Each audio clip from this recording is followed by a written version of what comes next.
Assalamualaikum warahmatullahi wabarakatuh. Salam sejahtera bagi kita semua. Yang terhormat Bapak Furkoni Yudhistira, selaku dosen mata kuliah Sistem Berbasis Pengetahuan.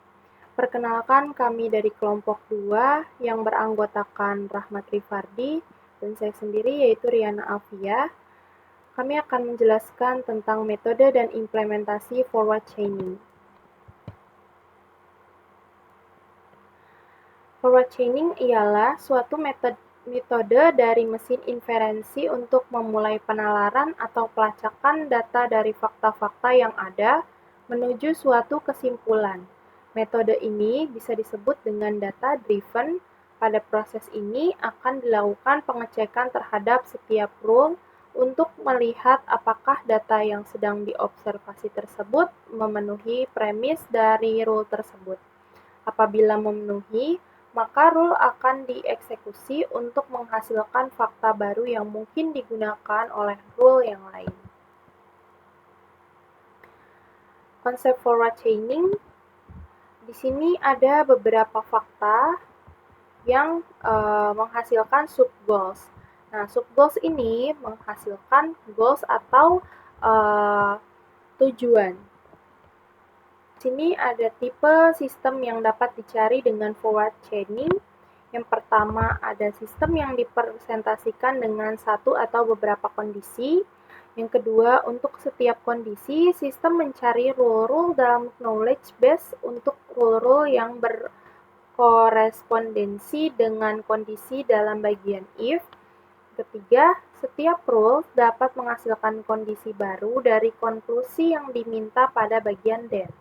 Kondisi baru ini ditambahkan ke kondisi lain yang sudah ada. Yang keempat, setiap kondisi yang ditambahkan ke sistem akan diproses. Jika ditemui suatu kondisi baru dari konklusi yang diminta, sistem akan kembali ke langkah 2 dan mencari rule-rule dalam knowledge base kembali. Jika tidak ada konklusi baru, sesi ini berakhir. Ini ada contoh penerapan forward chaining. Di sebuah rumah sakit terdapat seorang pasien akan memeriksakan kesehatannya. Dia khawatir karena akhir-akhir ini dia mengalami beberapa gejala sakit tifus. Di antara gejalanya, demam sampai 2 minggu, batuk, serta muntah-muntah. Jadi, seorang pasien memeriksakan kepada dokter tersebut apakah benar dia didiagnosa penyakit tipes. Nah, untuk menyelesaikan kasus ini, kita menggunakan metode forward chaining. Untuk mendiagnosa penyakit tipes, diantaranya harus terdapat gejala-gejala seperti berikut. Nah, variabel yang digunakan yaitu variabel A untuk demam sampai 2 minggu, variabel B untuk nyeri otot, variabel C untuk batuk, variabel D mudah lelah, variabel E untuk sakit kepala berat, variabel F untuk nyeri sendi, variabel G sakit perut, variabel H muntah, variabel I sensitif terhadap cahaya. Nah, goals kita yaitu mengalami tipes karena untuk mendiagnosa penyakit tipes. Nah, mengalami tipes ini kita beri nama variabelnya J.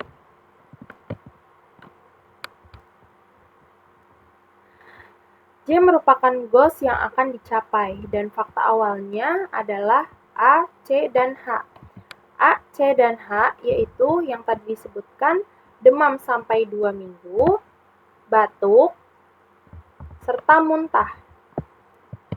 Oleh karena itu, penyelesaian menggunakan metode forward chaining adalah sebagai berikut. Nah, di sini ada 7 rules, teman-teman. Ada rules pertama, jika A dan C, maka E. Rules kedua, jika G dan H, maka I. Rules ketiga, jika C dan H, maka B. Rules keempat, jika I, maka J. Rules kelima, jika B dan E, maka F. Rules keenam, jika F dan B, maka D. Rules ke-7, jika D, maka G. Nah, di sini ada goals-nya, yaitu tadi J. Kita goals-nya itu mengalami tipes. Fakta awalnya tadi sudah disebutkan A, C, dan H. Nah, langkah-langkah mengerjakannya. Di sini ada rules pertama, jika A dan C, maka E. Nah, variabel A kita lihat di sini ada di fakta awal dan juga fakta baru tidak. Nah, A dan C itu ada di fakta awal, A, C. Maka karena A dan C ada di fakta awal, maka E bernilai benar. Sudah dapat dibuktikan kebenarannya. Kita tandai bahwa ini sudah benar. Dan kita kasih tahu ini adalah step pertamanya. Dari step pertama, kita dapat fakta baru, yaitu variabel E.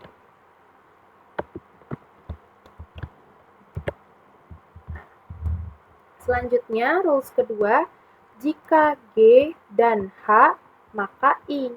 Nah, kita lihat dulu nih di sini, variabel G ada atau tidak di fakta awal dan fakta baru. Nah, di fakta awal dan fakta baru tidak ada variabel G, tetapi H di sini ada. Nah, dikarenakan variabel G-nya tidak ada, maka I juga belum dapat dibuktikan kebenarannya. Jadi kita lewati dulu, kita kerjakan yang rules ketiga.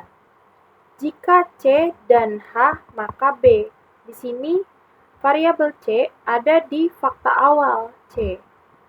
Dan H pun ada di fakta awal. Maka variabel B bernilai benar.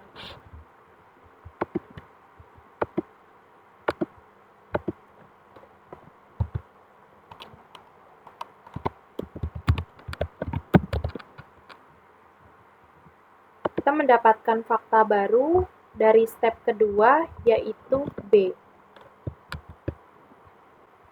Diberi tanda step 1 dan step 2, itu agar memudahkan untuk langkah selanjutnya dan juga memudahkan untuk membuat pohon keputusan. Lanjut, rules keempat, jika I, maka J. Di sini, I tidak ada di fakta awal dan fakta baru. Dan kita sudah tahu tadi J itu adalah goals-nya. Maka kita lengkah dulu. Kita kerjakan yang rules 5. Nah, rules 5 ini, jika B dan E, maka F. Di sini B sudah ada di fakta baru. Dapat dari step kedua. Lalu E juga ada di fakta baru. Dapat dari step pertama. Berarti, rules kelima, berarti F, variabel F, itu bernilai benar.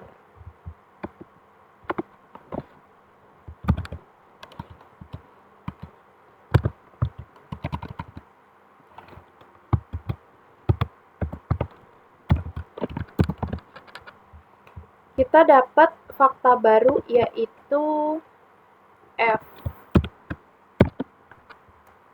Lanjut, rules 6, jika F dan B, maka D. Nah, di sini F, kita sudah dapat fakta baru dari step ketiga. Dan B juga sudah dapat fakta baru dari step kedua.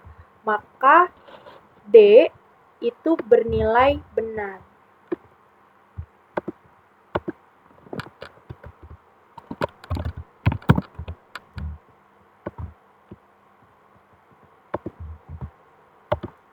Lanjut, rules 7, jika D maka G.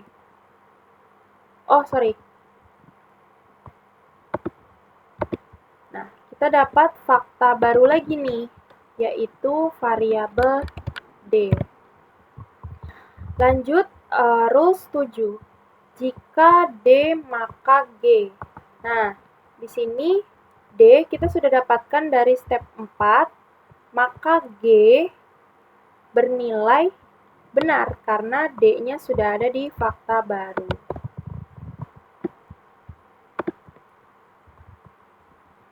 Lalu di sini dapat fakta baru lagi, yaitu variabel G.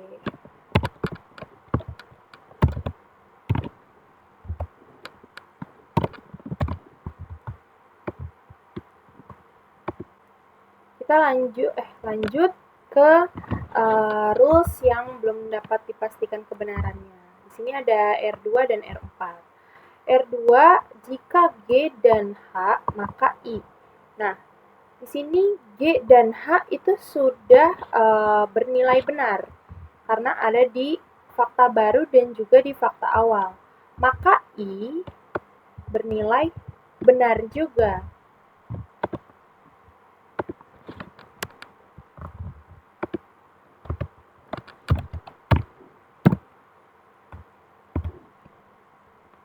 Lalu kita dapat fakta baru yaitu I.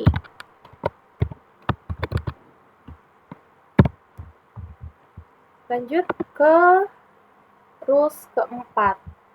Jika I, maka J. Nah, di sini tadi dari step 6 dapat fakta baru yaitu I. Berarti I sudah bernilai benar. Nah, maka J juga bernilai benar. Berarti goals kita sudah benar, yaitu pasien tersebut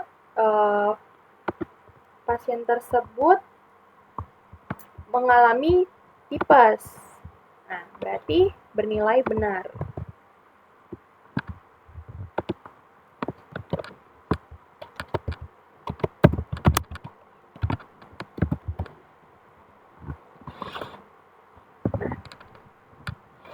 Nah, untuk melihat berapa iterasi yang kita gunakan untuk mencapai tujuan yang diinginkan, kita bisa lihat dari fakta barunya nih. Fakta barunya ada 1, 2, 3, 4, 5, 6, sama J tadi ya, jadi 7.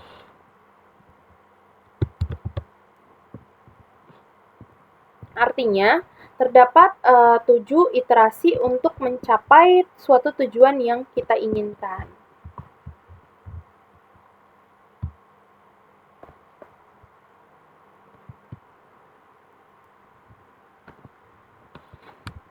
Jika sudah didapat step-step menggunakan forward chaining, nah ini ada 7 step, dan karena J ini benar, maka dapat disimpulkan bahwa seorang pasien tersebut mengalami sakit tipes.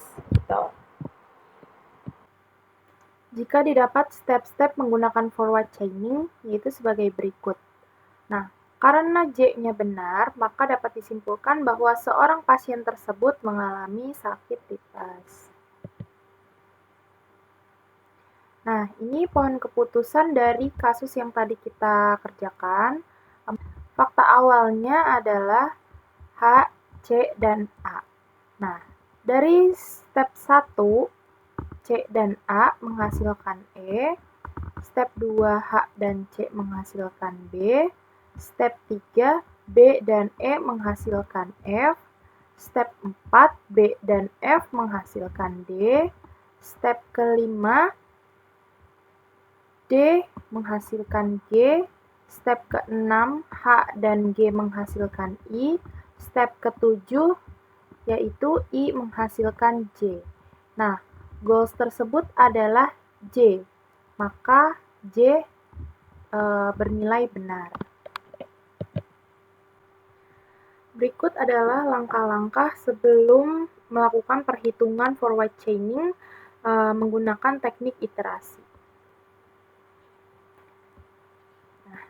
Di sini, catat semua fakta yang diinput oleh user, catat semua rule yang bagian premisnya menggunakan fakta yang sesuai ke dalam QQ.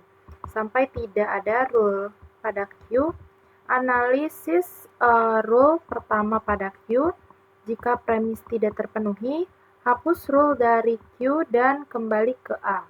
Jika premis terpenuhi, yang pertama eksekusi rule, catat konklusif dari rule, Yang kedua, cari rule yang menggunakan konklusi tersebut sebagai premis. Yang ketiga, jika rule belum ada pada Q, catat rule tersebut meskipun premis tidak sepenuhnya terpenuhi. Yang keempat, hapus rule awal dari Q. Konklusi akhir diperoleh. Nah, contoh kasus di sini kita menggunakan studi kasus yaitu tumbuhan. Berikut adalah rules yang telah ditentukan, yaitu if akar serabut, then biji terbuka, if akar tunggang, then biji tertutup, if biji terbuka and daun sejajar or melengkung, then monokotil, if biji tertutup and daun menyirip, then dikotil, if biji terbuka and biji tertutup, then tumbuhan berbiji. If dikotil and tumbuhan berbiji and daun menyirip, then mangga. If tumbuhan berbiji and monokotil and daun sejajar, then padi. Nah, penyelesaiannya ada dua cara, yaitu dengan teknik tree dan teknik iterasi.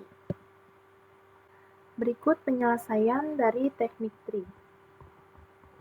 Rule 1 menghasilkan sub goals biji terbuka, rules 2 menghasilkan sub goals biji tertutup, rule 3 menghasilkan sub goals monokotil, rule keempat menghasilkan sub goals dikotil, rules kelima menghasilkan sub goals tumbuhan berbiji, rules keenam menghasilkan goals mangga, rules ketujuh menghasilkan goals padi.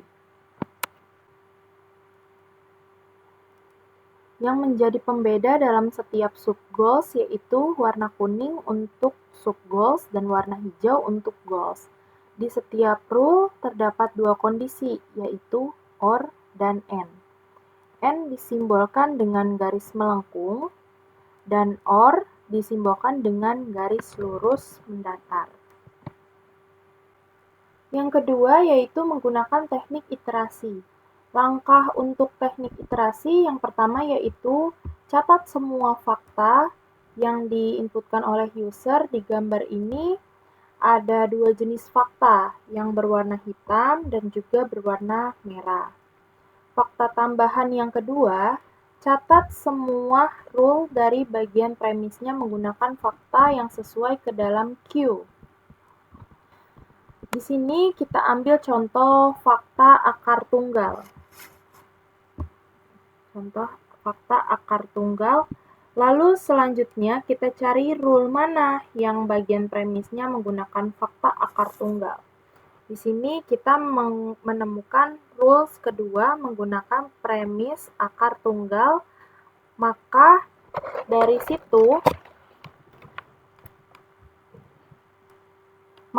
situ R2 kita masukkan ke dalam Q. Lakukan cara tersebut untuk fakta yang berikutnya. Lalu berikutnya buat tabel seperti pada gambar.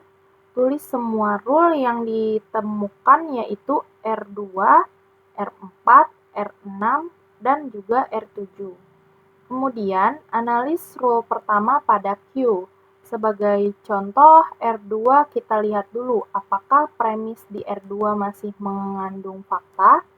Jika iya, eksekusi rule dan catat konklusinya di sini. Kita mendapatkan fakta baru, yaitu biji tertutup. Maka dari itu, biji tertutup kita catat di fakta tambahan. Lalu cari rule yang menggunakan konklusi tersebut. Berarti kita harus mencari rule mana yang terdapat premis biji tertutup. Jika rule belum ada pada Q, maka catat rule tersebut. Di sini kita menemukan biji tertutup terdapat pada premis R5.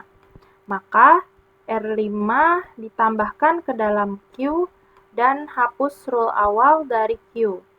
Di sini kita akan menghapus R2, kemudian lanjut mengeksekusi rule yang keempat. Ulangi langkah tersebut untuk rules yang selanjutnya, yaitu R4, R5, R6, dan juga R7. Sampai diperoleh konklusi akhir yaitu mangga. Hasil akhir yang diperoleh dari forward chaining yaitu mangga hasilnya. Sekian presentasi dari kelompok 2, kurang lebihnya mohon maaf. Terima kasih. Wassalamualaikum warahmatullahi wabarakatuh.